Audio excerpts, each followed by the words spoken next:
ជ្រាបសួរបាទពុកម៉ែបងប្អូនទាំងគ្នាបាទខ្ញុំបាទឌីបូរវត្តបងប្អូនណាបាទថ្ងៃនេះមានរបបលេងថ្មីជាមួយនឹងHonda CB 500X 016 ABS បងប្អូនណាបាទ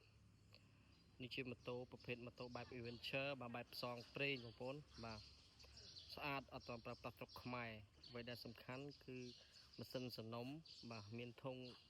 ស៊ីនមក3គ្រាប់បងប្អូនណាបាទធុងស៊ីន3បាទម៉ូតូទឹកថ្នាំស៊ីនបងប្អូនណាបាទគីឡូ 20000 ជាងបងប្អូនបាទម៉ាស៊ីននៅស្អាតបាទ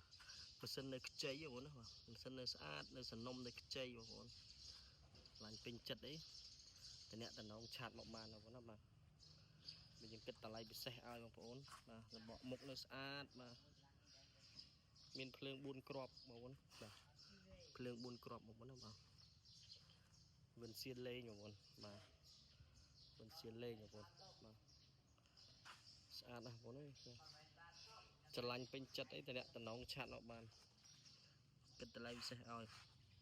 សម្រាប់បងប្អូនចង់កំងម៉ូតូកំងសម្ភារៈពីចិនពីថៃបាទពីវៀតណាមអីបាទអាចតំណងបាទឆាតមកបានបងប្អូនគិតតម្លៃពិសេសឲ្យបាទហ្នឹងហើយស្អាតបងប្អូនអានេះកុងតាក់វានេះកុងតាក់ភ្លើងបាទភ្លើងវិជាភ្លើងខាងមុខបងប្អូនបាទហើយអវ៉ាន់កេះនេះអាចដាក់អវ៉ាន់បាទដាក់គ្រឿងសម្ភារៈបោះតង់អីហើយម៉ូតូនេះតម្លៃវា20ជាងបងប្អូនបាទម៉ូតូនេះស្អាតឥឡូវបច្ចេកឲ្យបងប្អូនយើងបានស្ដាប់សលេងបាទ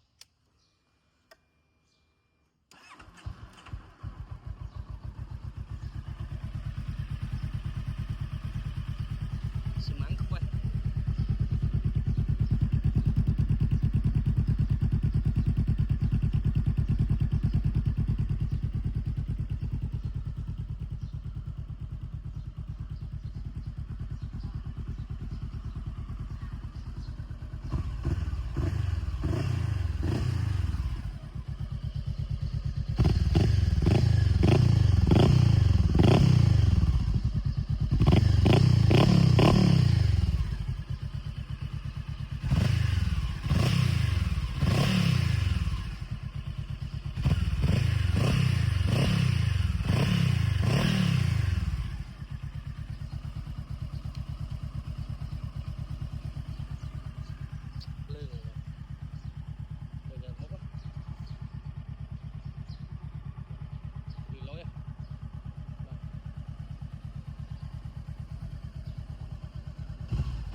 បាទអរគុណច្រើនបាទពុកម៉ែបងប្អូនបាទសម្រាប់ការតាមដានទស្សនាវីដេអូរបស់ខ្ញុំបាទ